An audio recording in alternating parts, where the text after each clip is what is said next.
కోకాపేటలో బీఆర్ఎస్కు 11 ఎకరాల కేటాయింపు చట్టవిరుద్ధం. కేటాయించింది ప్రజా అవసరాలకు కాదు, స్టాంప్ డ్యూటీ చెల్లింపులోనూ లోపాలున్నాయి.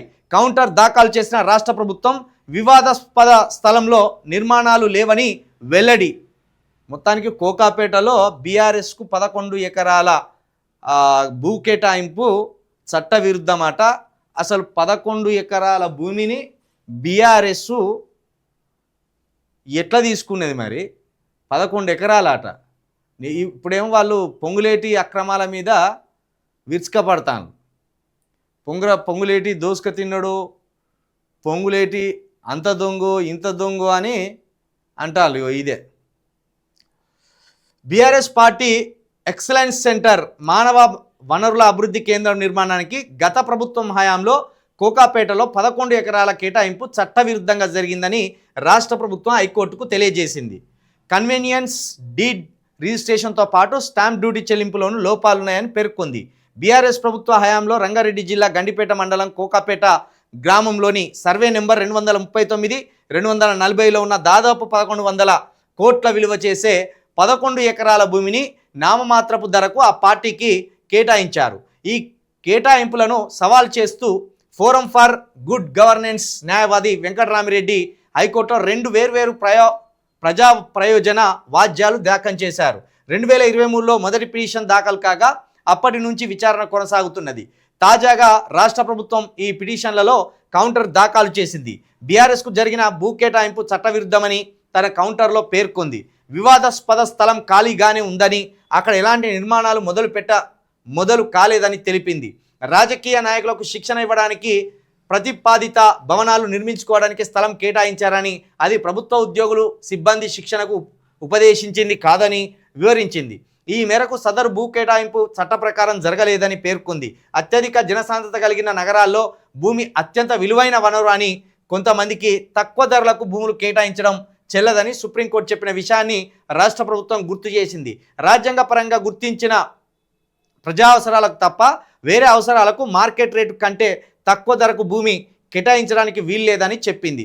ప్రస్తుతం కేసులో బీఆర్ఎస్ పార్టీ మానవ వనరుల అభివృద్ధి కోసం 11 ఎకరాలు కేటాయించుకోవడం కోసం రాజ్యాంగం గుర్తించిన ప్రజా అవసరాల విభాగంలోకి రాదని రాష్ట్ర ప్రభుత్వం స్పష్టం చేసింది.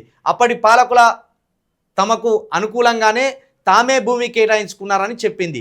గత ముఖ్యమంత్రి ఆమోదం మేరకు భూ కేటాయింపు ప్రతిపాదనను మంత్రి మండలి ఎదుట ఉంచారని, కేబినెట్ ఆమోదం తెలిపిన తర్వాత ప్రభుత్వం ఆమోదించిన ధరకు భూ కేటాయింపు జరిగిందని వివరించింది.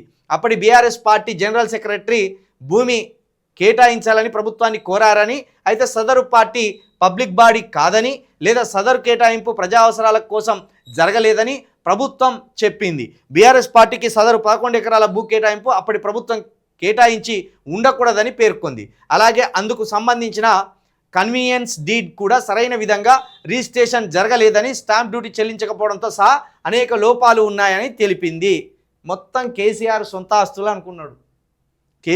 కేటీఆర్ గారు ఈ రాష్ట్ర భూములను వాళ్ళ సొంత ఆస్తులు అన్నట్టు ఇష్టానుసారంగా కేటాయించుకున్నారు. ఇప్పుడు మంత్రి మండలి తీసుకుపోయి మాకు 11 ఎకరాలు కావాలి ప్రజా అవసరాల కోసం అని ఒక లేఖ ఇచ్చింది అనుకో, ఇక కేసీఆర్ కాదంటారా?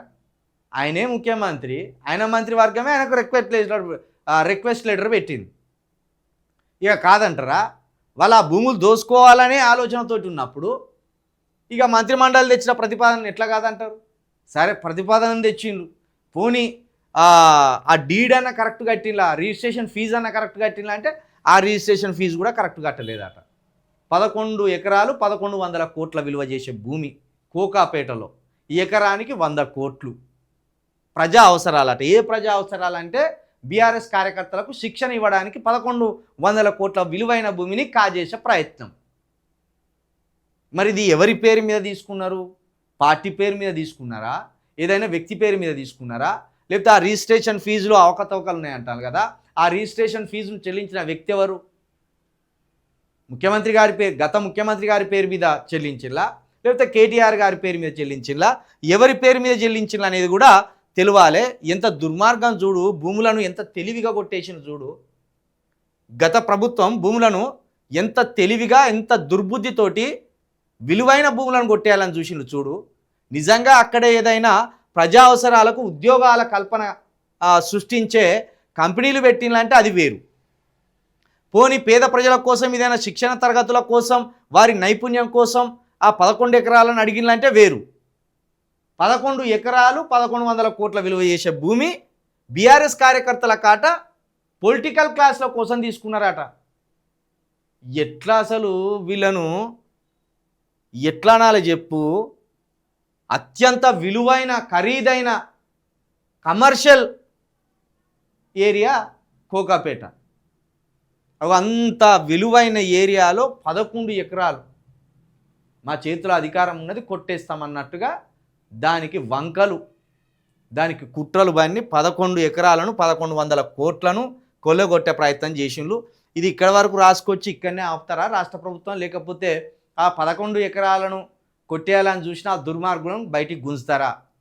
లేకపోతే వాళ్ళతోటి మీరు కూడా చేతులు కలుపుకొని మీరు ఈడ కొట్టేసినగా మేము పలానా చోట మేము 11 ఎకరాల భూమిని కొట్టేస్తామని ఒప్పందాలు కుదుర్చుకుంటారా? ఈ రాష్ట్ర ప్రభుత్వానికి మనము ప్రశ్న వేయదలుచుకున్నాం. ఇది 100% 1100 కోట్ల భూమిని మళ్ళా ప్రభుత్వ పరం చేసుకోవాలి. ప్రభుత్వ పరం చేసుకొని దీన్ని ఏదైనా మంచి అవసరాల కోసం వాడాలనేది మేము డిమాండ్ చేస్తున్నాం. గతంలో కేసీఆర్ గారు నిండి అసెంబ్లీలో భూములు ఎక్కడున్నాయండి హైదరాబాద్లో? భూములే లేవు. ఇటువంటి మాటలతోటే కేసీఆర్ గారి కళ్ళు నెత్తికెక్కి ప్రజలు చిత్కరించుకున్నారు. ఇప్పటికి కూడా ప్రభుత్వ భూమి ఉంది. 30 లక్షల ఎకరాల ప్రభుత్వ భూమి ఉంది తెలంగాణలో. ఎవడన్నా మంచి ముఖ్యమంత్రి, ఎవడన్నా మనసున్న ముఖ్యమంత్రి ఉంటే ఈ దళితులకు, ఎస్టీలకు, ఈ బీసీలకు పంచడానికి కావలసినంత భూమి ఉన్నది. కానీ ఆ మనసు లేదు. ఇప్పుడున్నోనికి లేదు, అప్పుడున్నోనికి లేదు. ముఖ్యంగా దళితులకు ఇంటికి 3 ఎకరాల భూమి అన్నారు ఈ దుర్మార్గులు. ఇంటికి 3 ఎకరాల భూమి అన్నారు. 70 లక్షల మంది దళితులు ఉన్నారు. ఆ 70 లక్షల మంది దళితుల్లో కొంతమందికి భూములు ఉన్నాయి. వాళ్ళు పోగా ఇంకా కొంతమంది అసలు భూమి లేని వాళ్ళు ఉన్నారు. వాళ్ళకి పంచితే ఎంత బాగుండు. భూములు ఎక్కడి అండి? భూములు లేవు తెలంగాణ అంట. ఏ కాకులు ఎత్తుకపోయినాయా, గద్దెలు ఎత్తుకపోయినాయి? భూములు ఎక్కడి భూములు గక్కడనే ఉంటాయి. కాకపోతే వాటిని చెరబట్టి ఉంటారు వేరే వాళ్ళు. అక్కడి నుండి తీసుకొని మళ్ళీ వేరే వాళ్ళకి డిస్ట్రిబ్యూషన్ చేయాలి. అది తెలివికల పని. అంతేగాని భూములు లేవు అనడమే దుర్మార్గం. కేసీఆర్ ఒక్కొక్క పథకాన్ని ఒక్కొక్క అవినీతి కోసం చాలా సక్రమంగా వాడుకున్నాడు. ఆయన నాకు ఒక పెద్దమని చెప్పిండు, ఎన్టీఆర్ కంటే ముండోడు, రాజశేఖర రెడ్డి గారి కంటే అత్యంత అవినీతిపరుడు, చంద్రబాబు నాయుడు కంటే అత్యంత కుట్రదారుడు. ఈ ముగ్గురితో పోల్చిండు. ఈ ముగ్గురిని మిక్సీలు వేసి వడబెడితే కేసీఆర్ అనే ఒక రూపం వస్తుంది అన్నాడు. గతంలో ఎన్టీఆర్ కాలంలో నాట ఒక ఆయన ఎమ్మెల్యే టికెట్ కావాలని పోయిందట. ఎన్టీఆర్ గారి దగ్గర అన్ని రకాల ఇంటర్వ్యూలు అయిపోయినాక అర్హుడే కానీ కొంత అటు ఇటు అనుకున్నాక ఆయనకు సీట్ రాలేదట. నేను పెట్రోల్ డబ్బా తీసుకొని వచ్చి పోసుకుంటాను, ఆ పెట్రోల్ డబ్బా తీసుకొని వచ్చి పోసుకున్నాట. పోసుకోగానే అగ్గిపెట్టించి కాలబెట్టుకో అన్నాడట. అంత మొండోడు ఎన్టీఆర్. అంతటి మొండోనికంటే మొండోడట కేసీఆర్ గారు. ఇక రాజశేఖర రెడ్డి కంటే మహా మహా మహా అవినీతిపరుడు అనేది అంటారు. అట్లని చంద్రబాబు నాయుడు అవినీతిపరుడు కాదంటే కాదు, అంతకంటే అవినీతిపరుడు. వైఎస్ రాజశేఖర రెడ్డి గారి కంటే ఇంకా చంద్రబాబు నాయుడు గారు ఇంకా అవినీతిపరుడు. అర్థంగానే అవినీతి చేసి పారేస్తాడు ఆయన.